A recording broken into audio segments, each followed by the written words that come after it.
So AcousticSheep, this is about all the different ways that we innovate. We never had any investors. We don't keep budgets. We don't advertise, and we have no business degrees in our background. We just have a great product. So I'm going to start off by telling you a bedtime story. This is my story. So when we started the business, I was a family physician, and I was getting phone calls in the middle of the night from patients. And then at 3 a.m., it would be hard for me to get back to sleep. And so my husband suggested that maybe I should listen to some relaxing music that can help me, get to sleep and take my mind off of patients and stuff like that. So it's a great idea, but headphones are bulky. You can't sleep on your side. And then the earbuds hurt my ears. So we sat down one night and made our own. So these are the first and only patented headphones in a headband. And they're the original pajamas for your ears. We actually made the first 500 pieces ourselves. And we started off selling online. So I had done some HTML, and so we set up our website and made sure that we optimized for the keyword sleep and headphones. And then everybody started coming to our website. We didn't even advertise at that time. This is in 2007. And, the web was up and running, so it's not like it was in the early days of the web, but people were already coming to our website, and they were searching specifically for our product. So, keyword optimization was very important for us early on. And we made 500 pieces ourselves at our kitchen table. By Christmas, we sold out. And so then we were like, well, I guess we have to hire people because we can't keep doing this. And so we, started training people up and kept growing from there. And this is kind of our timeline here. In 2013 was a turning point in our business. Up until then, we had been running this out of our house. It was taking over our basement, our garage, even our bedroom had products in it. And so 2013, we decided to go to our first trade show, the International Consumer Electronics Show in Las Vegas. It's in January, and we applied for one of the awards, and we actually won the Innovations Award in headphones. So we were extremely busy. Our booth was, we brought a few people, and we had no idea that our booth would be like the busiest booth in our whole section. I couldn't even leave our section to really see anything else, because we were just talking to buyers the whole time. And people were, we had 3 distributors from the UAE trying to get us to distribute to them. So it was kind of strange having buyers compete for your business. And so that's when we decided we really had to expand. And we hired our first full-time employee and started looking for a warehouse. We found a warehouse here in Erie, and had my husband's brother run the warehouse so that he got all the shipments out.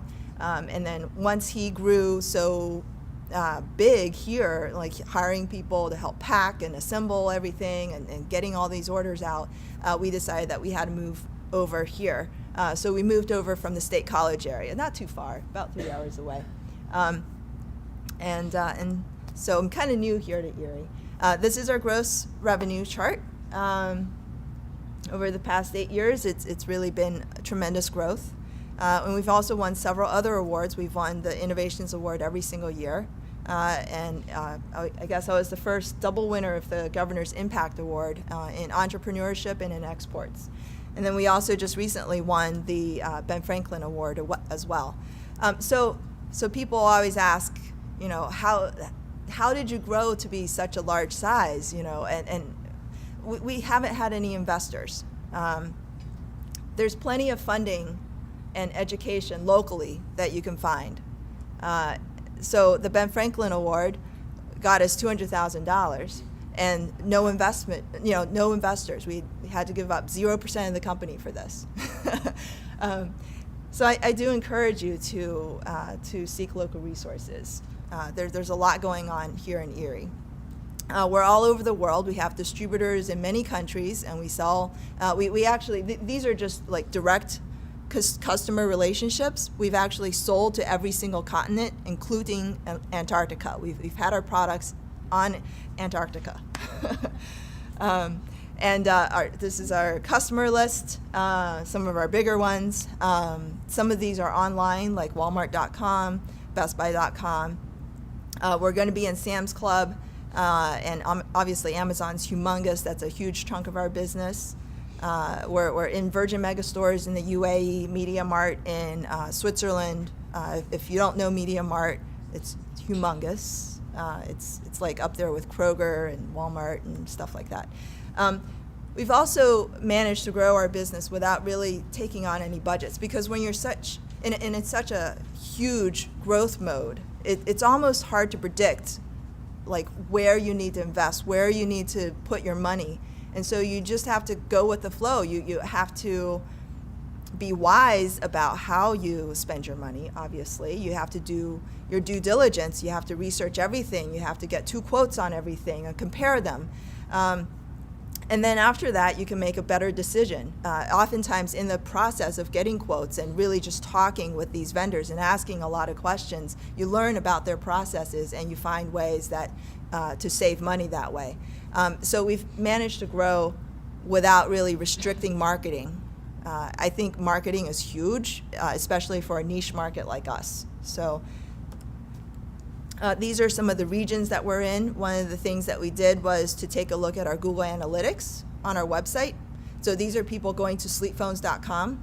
And then we looked at our wholesale direct to distributors and to customers in different regions, and we compared them. So we're severely lacking in Australia, which is Oceania. We're doing well in Asia. And Europe is also doing very well. So if you are looking at your analytics and you're thinking, well, maybe, I don't know if I want to grow to certain regions. Well, you can certainly look at your Google Analytics and figure out if you need to grow in certain regions. Although there are challenges to growing internationally, and there's a lot to learn that way. But I don't think it's hard. There's a lot of local resources for that. There are lots of types of business that we deal with. So electronics is actually not even half of what we sell to. We sell a lot to the mind audio category. So these are people like hypnotists or meditation experts, people that do guided relaxation. And then we sell a lot on gifts. Catalogs like Hammacher Schlemmer or ThinkGeek. These are places that Brookstone, these are places that people go to buy gifts for other people or for themselves. And then we also sell in the health arena. Our domestic wholesale, you can see, is a large chunk of what we do. And then Amazon is, I separated that out separately just because it's such a large chunk by itself. And then we do a lot direct to consumer and international wholesale. I would say, just going back here, our international wholesale is actually the biggest growing category. So intellectual property-wise, we have, you have to definitely get all of that. And the ones that people always talk about, the patents, trademarks, copyrights, don't forget your URL, domain registration. That's obviously very important in e-commerce. Buy the names that are slightly spelled incorrectly from yours. And make sure that you buy like that .net and some of the other .org stuff like that. And then internationally too, you can buy a lot of domain names internationally as you grow, because we're expecting to grow worldwide. So we're buying up some of those domain names so we don't have to then compete later on to buy them. Press hits, you name it, we've probably been in it at some point or another. How do we get into all of these places? We're on the Travel Channel, Weather Channel, Today Show. We actually worked with this person called Maria who does YouTube videos. And let's see. She has driven, you might be able to see down there where it shows that she's had over 600,000 views of her video, and she's driven over 20,000 visits to our website. We've done all of that without advertising, really. I mean, we've tried advertising, and we've never found that it works, so we really don't do much advertising. What we do is we send a lot of samples So you talk with reporters, they want a sample, you send them a sample. And then they're influencers in your field. You can reach out to them and say, I found that you have this great CD out. I think it pairs very well with our products. Would you like a sample? And then usually they'll say yes, and then they'll write about you. So marketing techniques, we use influence marketing. We do a lot on social media. We're on pretty much every single platform.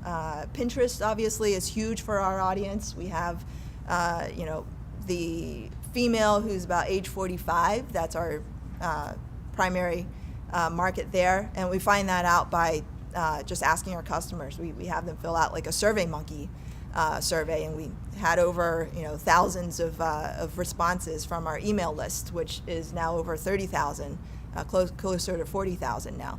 So these are all things that we employ to market. We also do a lot of niche outreach, so talking with the hypnotists, for example, that is a good niche for us.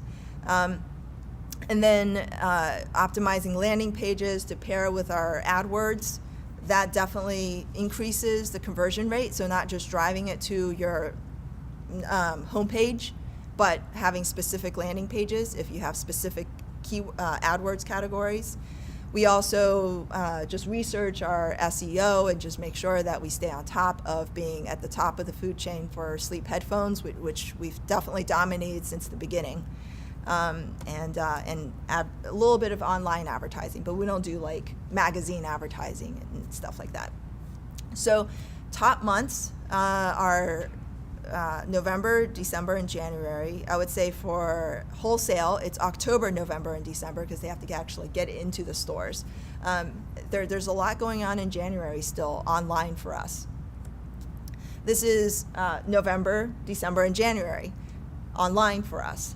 These are our holiday sales, direct to consumer. And you can see whenever we get a media spike, you get these giant peaks. And this was this past year when we were on the Today Show a few times. And then we also had a big Cyber Monday blowout type of thing. So, and we do that whenever you have these giant peaks. Your website has to be prepared for it, and your staff has to be prepared for it. So. We have a giant team now, and we all pull together and fulfill those orders. This is our org chart. I manage a whole lot of stuff. My husband here manages like tech security, research and development, and together we do administration, sales, and then we have a lot of people in marketing, a lot of people in sales, and then we manage every little other thing. And we figured all of this out because of organic need, basically. Where do we need somebody to start doing something for us? And this is our offices, shot of the back of the warehouse. We've done so without really needing business degrees because we've just learned on the ground. So I don't think, if you've got a great idea, you've got a great product, you don't necessarily have to get an MBA, or you don't have to hire an MBA even. We don't have any of those. We just learn as we go. And if you have good instincts, trust them. However, you always want to back it up with some objective evidence and always do your due diligence. So if you're hiring somebody, call the references. If you're buying something, get a few quotes, something big anyway. And then attending these conferences is also tremendous because you learn a lot here, and then you get to really listen to the speakers, and then listen to each other. I think listening to your customers is extremely critical. It's not just listening to what they say, but reading between the lines of what their needs and desires really are, and then you ask them good questions. So whenever you send out a survey, you ask good questions that way. So make sure that you're formulating the question correctly if you're sending out a survey to your customers, and also to just talking to other people here too. So I'm always happy to entertain questions. We have some competition out there. It didn't come through correctly exactly. There were some pricing up here, and all of these are like higher priced and worse. Lots of dangling wires and stuff like that. We don't have that. We have a wireless version that has no dangling wires. Demographics, satisfaction is very high. We actually came out with run phones a few years later because our sleep phones customer was saying that they were wearing them outside. Satisfaction also very high on that. So if you have a great product, keep innovating. And that's it for me.